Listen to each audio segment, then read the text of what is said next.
السلام علیکم اسٹوڈینٹس، کیسے ہیں آپ سب؟ امید کرتی ہوں آپ سب ٹھیک ہوں گے۔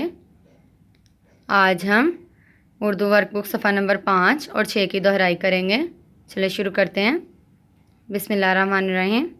ہمارے پیارے نبی صلی اللہ علیہ وسلم، اس کی ہم پڑھائی کریں گے، اس سبق کی ہم پڑھائی کریں گے۔ ہمارے پیارے نبی صلی اللہ علیہ وسلم، ہمارے پیارے نبی حضرت محمد صلی اللہ علیہ وسلم اللہ کے آخری نبی ہیں۔ کون ہے آخری نبی؟ حضرت محمد صلی اللہ علیہ وسلم۔ آپ صلی اللہ علیہ وسلم مکہ کے ایک قبیلے قریش کے خاندان بنی ہاشم میں پیدا ہوئے۔ آپ صلی اللہ علیہ وسلم کون سا خاندان میں کس قبیلے میں پیدا ہوئے تھے؟ قریش کے۔ اور خاندان کون سا تھا؟ بنی ہاشم۔ اس خاندان کو خانہ کعبہ کی خدمت کی وجہ سے پورے عرب میں عزت سے دیکھا جاتا تھا۔ آپ صلی اللہ علیہ وسلم کے دادا حضرت عبدالمطلب خاندان بنو ہاشم کے سردار تھے۔ حضرت عبدالمطلب کے ایک بیٹے کا نام عبداللہ تھا۔ ہمارے پیارے نبی صلی اللہ علیہ وسلم حضرت عبداللہ کے بیٹے ہیں۔ کس کے بیٹے ہیں؟ حضرت عبداللہ کے۔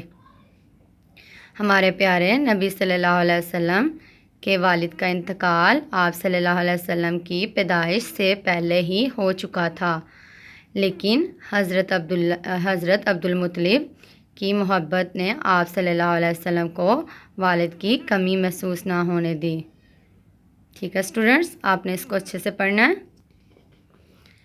آپ صلی اللہ علیہ وسلم کی عمر ابھی 6 سال ہی کی تھی۔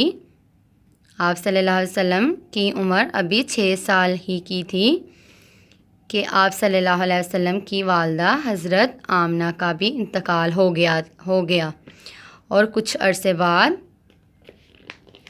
دادا بھی اس دنیا سے رخصت ہو گئے۔ تب آپ صلی اللہ علیہ وسلم کے چچا حضرت ابو طالب نے آپ صلی اللہ علیہ وسلم کو اپنے پاس رکھا اور اپنے بچوں سے زیادہ محبت سے پالا۔ اللہ تعالیٰ نے ہمارے پیارے نبی صلی اللہ علیہ وسلم کو بچپن ہی سے ہر قسم کی برائیوں سے بچایا ہوا تھا۔ آپ صلی اللہ علیہ وسلم نہ دوسرے بچوں کی طرح لڑتے جھگڑتے تھے۔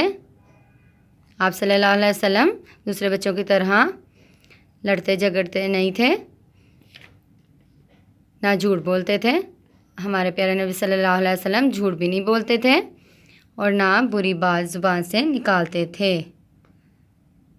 آپ صلی اللہ علیہ وسلم ہمیشہ سچ بولتے، صاف ستھرے رہتے اور بڑوں کی عزت کرتے تھے۔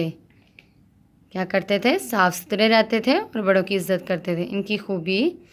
ان خوبیوں کی وجہ سے آپ صلی اللہ علیہ وسلم اپنے خاندان کی آنکھ کا تارا بن گئے تھے۔ ٹھیک ہے اسٹوڈنٹس، آپ نے اس کو اچھے سے پڑھنا ہے۔ ٹھیک ہے، اب ہم اس کے الفاظ معنی کریں گے۔ یہ الفاظ ہیں اور یہ اس کے معنی ہیں۔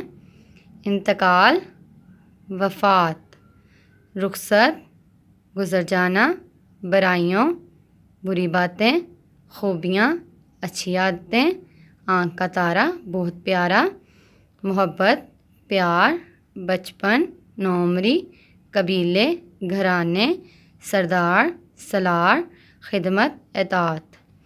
ٹھیک ہے اسٹوڈنٹس، آپ نے اس کو اچھے سے پڑھنا ہے۔ اللہ حافظ۔